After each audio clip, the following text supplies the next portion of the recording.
북한 새로 읽기 시간입니다. 북한의 주요 현안을 분석하고 전망하거나 또 북한 사회를 진단하고 대안까지 제시해 봅니다.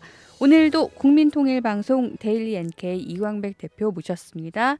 대표님 어서 오십시오. 네, 안녕하세요. 네, 정말 가을이 한창이네요. 그러네요. 네. 계절이 가는 게 아깝습니다. 그러니까요. 네. 한국에선 단풍 구경도 많이들 하시던데, 자 오늘도 북한 얘기를 좀 짚어보겠습니다.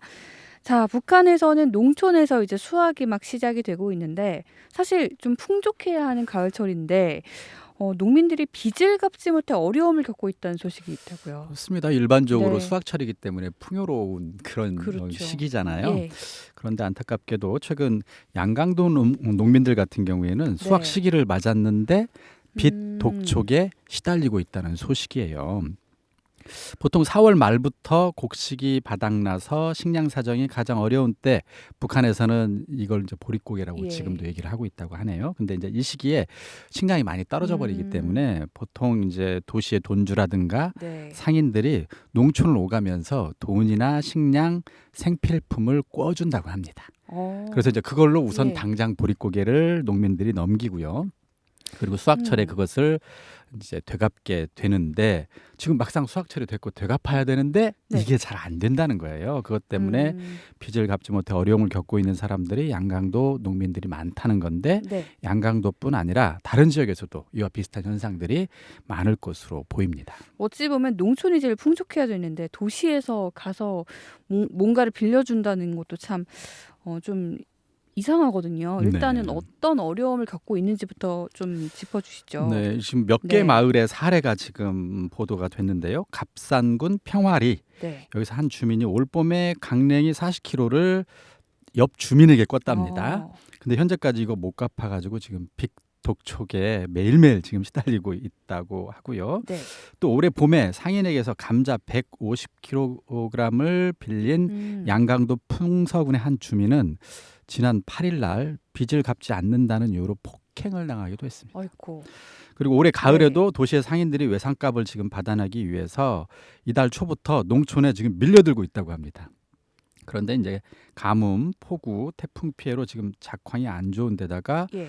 곡식이 빠져나가지 못하도록 지금 단속도 강화되어 있기 때문에 농민들이 이제 빚에 쫓기고 있다 이런 이야기들이 나오고 있는데 참고로 하나 더 예를 들자면 신파군의 강아리라고 하는 마을의 한 주민은 올봄에 식량을 빌려준 상인으로부터 가을이 다 됐는데 언제까지 상황 타령만 할 것이냐 이렇게 이제 타박을 들었는데 이 과정에서 이제 결국 또 사람이니까 고성이 오갔나 봐요. 예. 그래서 결국 폭행으로 이어졌고 안전부에 끌려가는 일까지 벌어지고 있다고 합니다. 자, 아까 저희 시작할 때 말씀드렸지만 정말 네네. 풍족해야 할 가을에 이게 웬일입니까?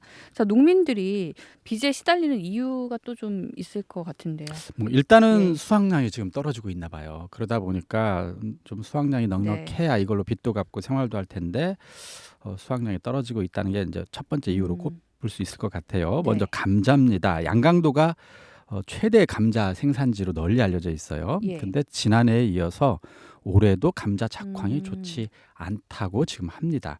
지난해 일정보당 평균 수확량이 한 5에서 8톤 가량 지난해에도 줄었대요. 예. 근데 올해도 그보다 더 줄어들지도 모른다 이런 얘기까지 나올 정도로 지금 작황이 좋지가 네. 않다고 합니다. 그러다 보니까 고난의 행군 이전 같은 경우 보통 가을이 되면 양강도 주민에게 거의 6개월분의 감자가 배분됐다고 합니다. 그런데 그 이후에 지속적으로 감자 생산량이 감소를 하고 있고요. 올해 같은 경우는 이제 기업소 기준으로 기업소 성원들에게 감자를 세대당 100에서 150kg 정도 감자 배급을 했습니다. 근데 이거 가지고는 한 달을 먹을 수 있을지 두 달을 먹을 수 있을지 네. 굉장히 많이 어려운 상황이라는 거죠. 또 하나는 올해 이제 김정은 위원장이 직접 나서서 밀농사 열심히 하자. 그래서 막 밀수확을 높이자고 막 했는데 이것도 지금 수확량이 기대에 못 미친다고 합니다. 지난 3월 폭설로 알곡이 여물지 않은 밀도 많아가지고 생산량이 기대에 지금 못 미친다는 예. 건데 주민들의 불안감은 그래서 커져가고 있다고 합니다. 그렇군요. 이 때문에 네. 평안남도 평성시 운흥리 같은 경우 벼 이삭을 줍던 40대 김모 씨와 그의 아내가 경비원 3명에게 집단 폭행을 당하는 일까지 벌어질 정도로 김 씨 같은 경우는 폭행으로 갈비뼈까지 부러졌다고 하고 네. 아내는 손과 머리에 타박상을 입었는데 이럴 정도로 지금 농민들의 불안감, 음. 그리고 식량 사정으로 인한 어려움 이런 네. 것들이 농촌 사회에 깊숙이 지금 나타나고 있다고 합니다. 자, 일단은 뭐 농촌에서 이런 일이 일어나고 있습니다.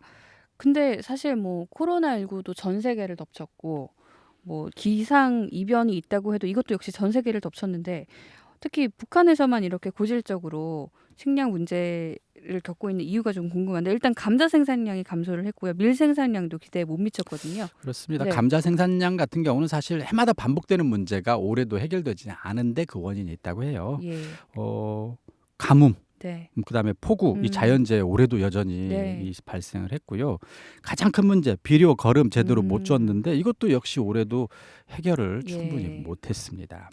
미래의 경우에는 저희 방송에도 지난 5월쯤에 한번 분석을 했던 기억이 나는데 네. 사실 북한은 겨울이 약간 춥습니다. 어. 밀을 재배하기에. 예. 그래서 밀 수확량을 대폭 높이기에는 음. 지리적으로 조금 어려운 점이 있다는 거예요. 그리고 아까 앞에서 말씀드렸다시피 실제로 지난 3월에 때아닌 폭설로 밀 알곡이 여물지 못하는 일도 벌어졌었죠.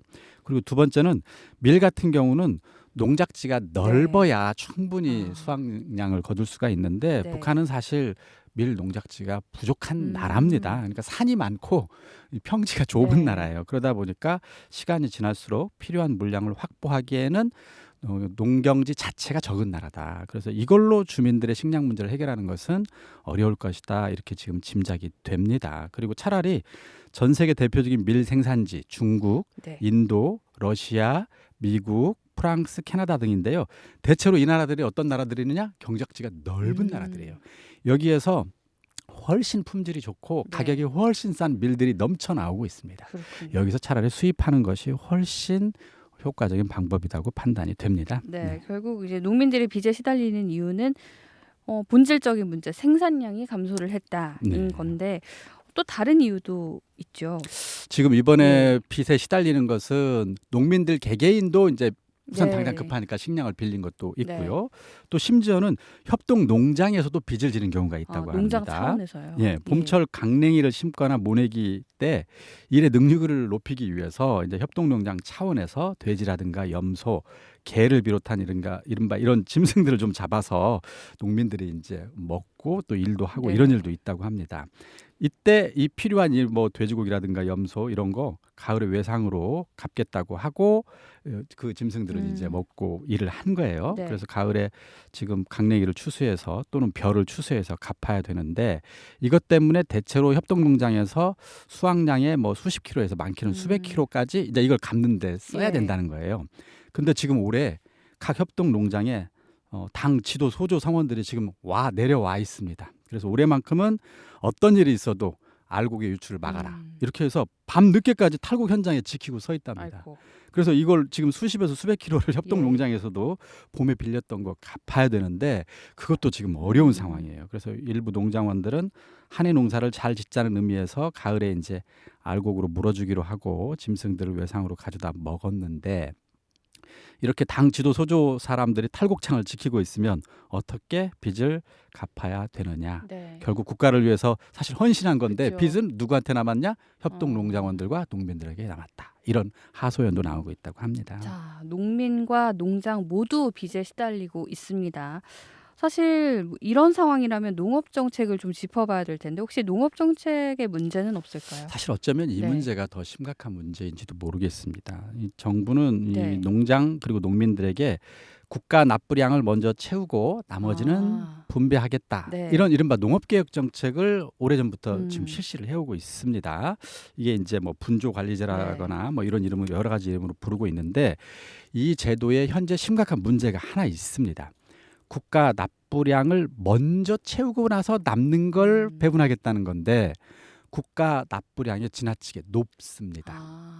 그러니까 이 네. 국가 납부량을 채우는 것도 힘겨운 농장과 농민들이 많은 거예요. 이해가 되네요. 네, 그러니까 농민들이 그거 가지고 분배받기가 어려운 상황. 그러니 농사짓기 위해서 필요한 뭐 생필품, 식량 네. 빌린 거, 농기구 사기 위해서 빌린 것들, 협동농장이 빌린 것들 이거 자체를 국가 납부량을 채우기도 어렵지만 설사 채웠다고 하더라도 채우고 나면 남는 게 없는 거예요. 그러네요. 그 빚은 누가 고스란히 쌓이느냐? 네. 농민들한테 떠넘겨지는 것이죠. 그래서 이 때문에 농민들은 도시 상인이나 돈주뿐 아니라 국가에게도 빚을 지고 있는 실정이기도 하답니다. 왜냐하면 이때 빌릴 때 생필품 같은 경우는 이제 상인들에게 빌리지만 농기구 같은 거 이런 경우는 또 국가가 빌려주고 그래요? 국가한테 돈을 예. 갚아야 되는데 쌀로 그거 못 갚는 사람도 음. 많다고 합니다. 사실 아시겠지만 올 상반기에 아마 김정은 위원장이 네. 그 얘기했을 거예요. 이 문제가 북한의 심각한 문제가 되다 보니까 당에서도 그러면 국가 빚을 탕감해주겠다 이런 오. 선언을 했었어요. 예. 올 상반기에. 근데 그거 탕감해 준다 하더라도 아까 얘기했던 하더라도. 것처럼 상인들에게 받은 아, 또 뭐 그렇군요. 돈주들에게 얻은 빚이 또 있기 때문에 그거 탕감한다고 해서 근본적 해결책은 안 되고 있는 것이죠. 그래서 전문가들 그리고 북한 농민 또는 협동농장에서는 이렇게 주장한답니다. 지금 정부가 밝힌 다수학 농민 그러니까 수확량이 많아가지고 예. 그거 가지고 먹고 살 수 있는 정도의 농민은 북한 정부의 통계로는 대략 한 6만 8천 명 정도 된답니다. 그럼 나머지 300만 가구는 그거에 못 미쳐요. 거의 대다수인데요. 그렇죠. 예. 그래서 국가에 빚을 지거나 음. 그다음에 상인들에게 빚을 져야 되는 상황인데 국가가 빚을 탕감하는 것도 필요하지만 이 네. 목표량 국가에 바쳐야 되는 목표량을 대폭 낮춰달라. 그러게요. 뭐 조절이라도 하든지. 그렇죠. 그래서 예. 목표량을 일단 채우고 나서 남은 거 가져 이게 아니고요. 생산량을 일단 100으로 계산할 때에 네. 무조건 비율로 정부 납부량 뭐 50이라든가 협동농장 뭐 50이라든가 이런 식으로 비율로 분배율을 정하자. 아니면 네. 정부 30, 농민 70이면 더 좋겠죠. 이렇게 해야 농민들도 그걸로 분배도 받고 빚도 갚고 또 그렇게 자기가 열심히 일한 만큼 대가가 차려져야 생산량도 네. 높일 수 있다. 이게 전문가들의 의견입니다. 자, 뭐 한국에서는 월급이 통장을 스친다 이런 표현 하잖아요. 네네. 돈 쓸 거 다 쓰면 남는 게 없다는 건데 북한 농민들은 어떻게 보면 쌀이 정말 자기들의 손을 거치지 않고 그냥 스쳐가는 거나 수확할 때 마찬가지네요. 탈곡할 때는 네. 거치네요. 그러네요. 벼베기 할 때 아, 손에 좀 예. 잡힙니다만 그러나 탈곡을 음. 끝내고 나면 그건 다 거의 네. 정부로 지금 들어가고 있는 이런 상황이 좀 음. 안타깝습니다. 네. 자, 이제 또 가을철이지 않습니까? 어쨌든 올해도 벼 수확량이 뭐 있을 텐데 네네. 어떻게 될 걸로 예상이 좀 되나요? 일단 정부에서는 최근 내각 농업위원회 일꾼들을 황해남도에 지금 내려가서 가을거지 전투를 직접 지휘하라 이렇게 지시를 한 상태고 지금 내각의 농업 일꾼들이 다 내려와 있습니다. 네. 식량 생산에 총력을 기울이겠다는 거죠. 왜냐하면 황해남도가 가장 큰 벼 예. 생산 지역이거든요. 그리고 두 번째 아까도 말씀드렸다시피 이 황해남도뿐 아니라 전국의 모든 거의 대부분의 협동 농장에 지금 당 지도 소조가 파견돼서 추수 과정에서 식량이 빼돌려지지 못하도록 심지어는 이삭 줍기까지 지금 감시하고 있을 정도예요. 아까 앞에서도 말했다시피 40대 부부가 이삭 줍다가 막 그러게요. 폭행당하기도 예. 했잖아요. 그런 정도로 지금 정부에서는 벼 수확량을 높이기 위해서 안간힘을 쓰고 있고 특히 황해남도 같은 경우는 우리가 얼마 전에 말씀드렸다시피 농기계를 지금 5,000대 이상 집중 투여를 해서 수확량 높이려고 애쓰고 있습니다. 그런데 올해에도 여전히 기계를 조금 공급해 준 것은 지난해보다 나은 점이지만 근본적인 문제들 그거보다 더 앞서서 네. 비료 문제 올해도 여전히 있었습니다. 그리고 태풍과 홍수 피해 올해도 피해가지는 못했습니다. 그래서 수확량이 과연 작년보다 더 나을 것이냐 현재 장담하기 어려운 상황인 것 같고요. 심지어 현장에 있는 농민들은 이번에도 작년보다도 더 줄어들 것 같다 이렇게 진단하고 있는 상황입니다. 뭔가 구조적인 변화가 꼭 필요해 보이는 그런 소식들 전해주셨는데요.